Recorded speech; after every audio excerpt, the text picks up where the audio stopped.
We're going to be joined by Nancy Brooks. She's from Maryland. She's a patient. She's been diagnosed with chronic Lyme. How do we best say that? With chronic Lyme. Chronic Lyme. Yes. And you first got the diagnosis. Introduce yourself here. Hi, my name is Nancy Brooks. I'm from Boyd's, Maryland. I was diagnosed with Lyme disease in 2008. However, I had it since approximately 1996. My symptoms were different than most people. People talk about having fatigue and being tired. Mine was actually different. I had sensations in my hands and feet that were burning, throbbing. I also felt really keyed up and nervous, like I drank coffee or had lattes continuously throughout the day. I wouldn't sleep. It was very difficult, and this all just kind of came to a head in 2003. Well, let's go back. You said you've had it since 1996. 96. What makes you think that's when you, what started to happen in 1996? The burning hands and feet started in 1996. Okay, so you start having the burning hands and feet. And you go to the doctor, you let it go, you say it must be nothing, it's going to go away. What did you do? Well, I went to several doctors. I actually worked in a university, and when I saw the doctors there, they would take different tests and everything was normal. The neurologist said everything was normal, the labs that came back were normal, and I didn't know anything about Lyme disease. I had heard about it years prior to that, but didn't know exactly what it was. Now, at the same time, you're still in Maryland, or you were originally in Maryland? This is all going on in Brooks, Maryland, or?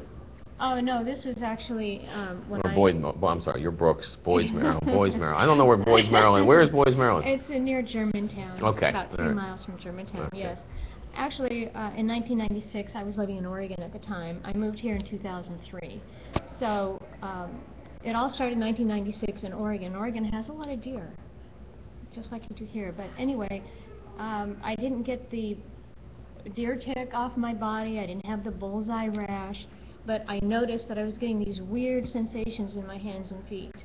Now, okay, you just said something vital there. No deer tick, no bullseye rash. No, I didn't have any kind of a rash.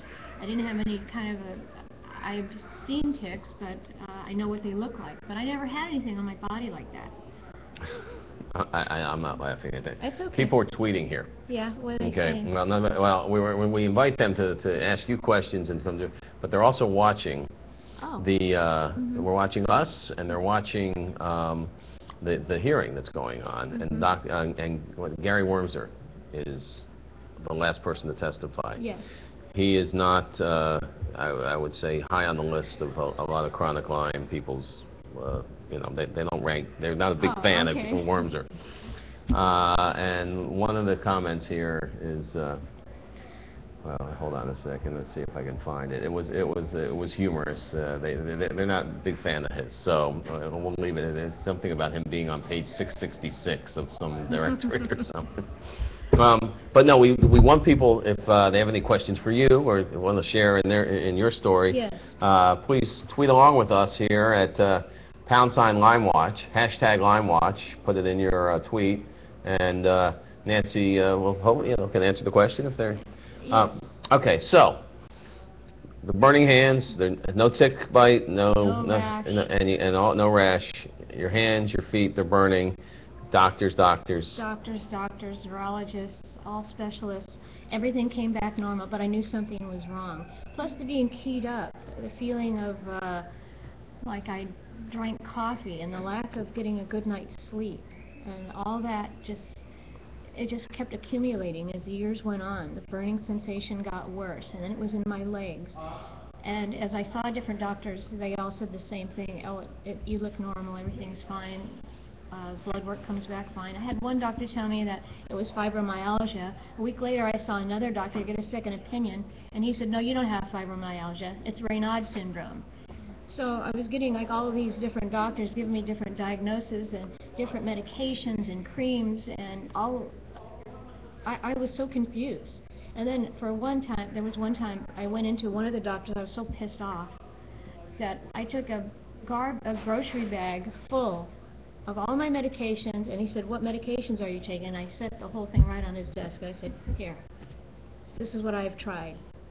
And it was hard for me. I didn't know what to do. I knew something was wrong, but I couldn't seem to get a professional to tell me what it was. It's a very familiar story among Lyme patients, but to the outside world, this is a foreign, and you were coming at it and saying, you know, help me, somebody help me, right? Yes, right. And you would think a doctor would be able to help, especially at a university, you know, where they have labs, they have technology, they do different types of lab work and so forth. I would think they would be the ones to at least help me.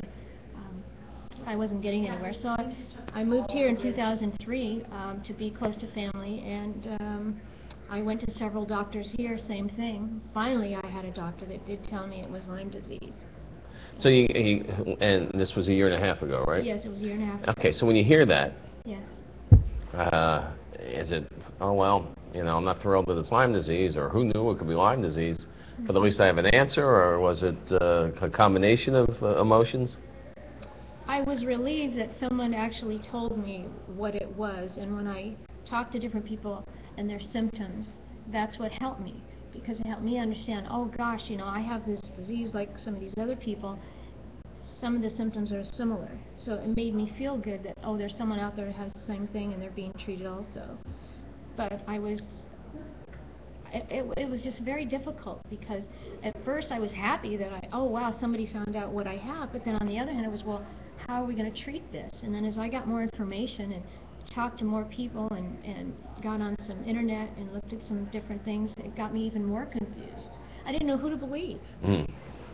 So were you on the Lyme websites, or were you on I was just Googling and just finding information about Lyme and different information that I received. So even that, so what confused you? The fact that there were people out here saying you're okay, there's something that you have and you're among friends, or it was the other people who were saying all this is hooey? What part got you, confused you? As I got more information about it, I found that other people were getting different medications than I was. So I kept thinking, well, if I have this Lyme disease and these other people do too, why are my medications different? And now that I've had it for a while, I understand, because they have to try different medications to see what works. So in the year and a half since you've been diagnosed, what kind of treatment do you get? What have you been undergoing to get treated? Antibiotics, and not an IV like some people, but mainly antibiotics orally. Making a difference, helping? Making a big difference. I am so thankful that some doctor, well, the best doctor for me, found out what it was and is treating me properly. I feel happy, I feel excited, I don't have the anxiety I used to have about certain things. It was hard for me to drive a vehicle because I was scared that something was going to happen to me. I was just fearful, very fearful.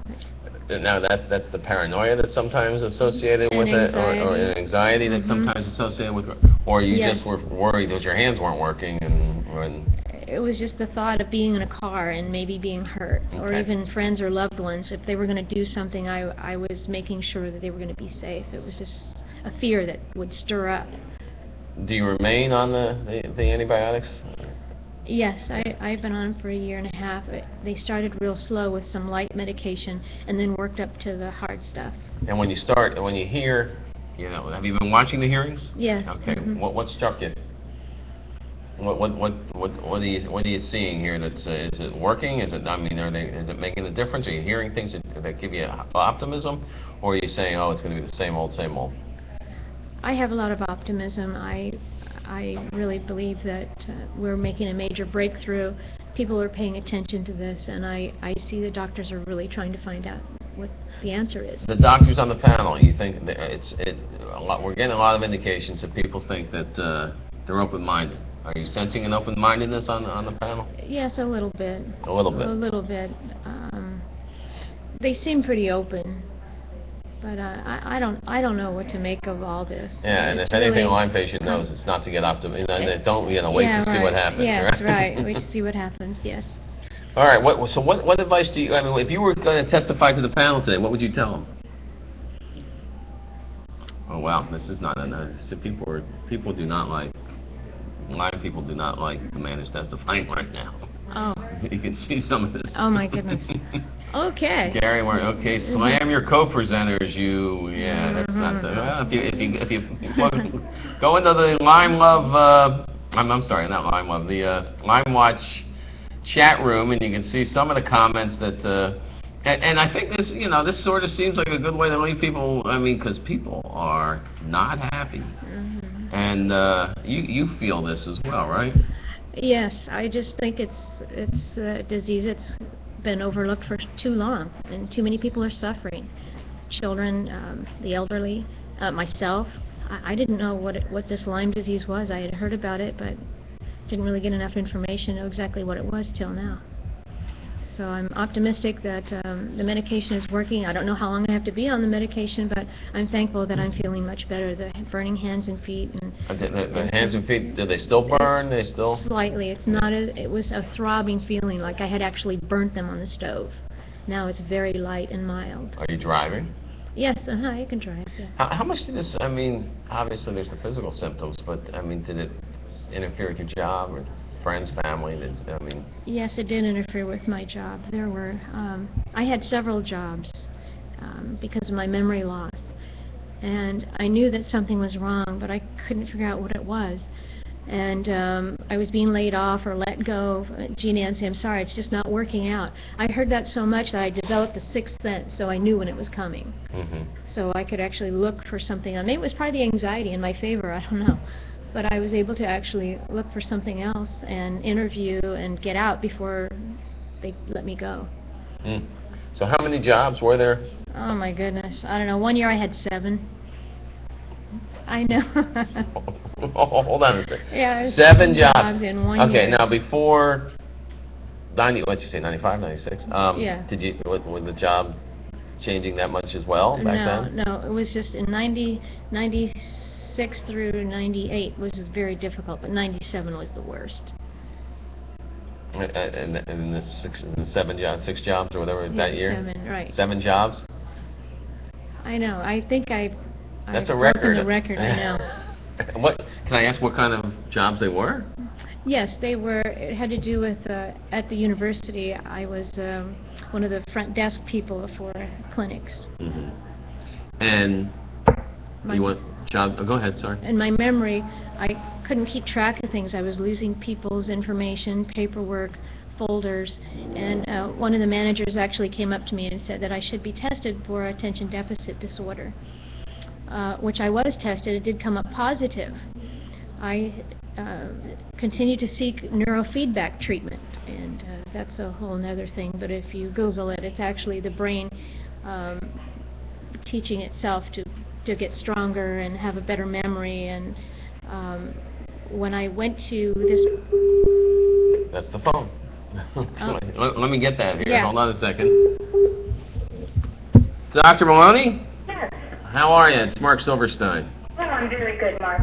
I'm wrapping up an interview. All of this is going out live, so I'm being handed some cards here. Let me just thank Nancy Brooks, who's Yes. been with us. You've Okay. done a great job. I thank you for sharing your story, and I'm glad that you are seeing improvement. Yes, thank And you. how many jobs this year?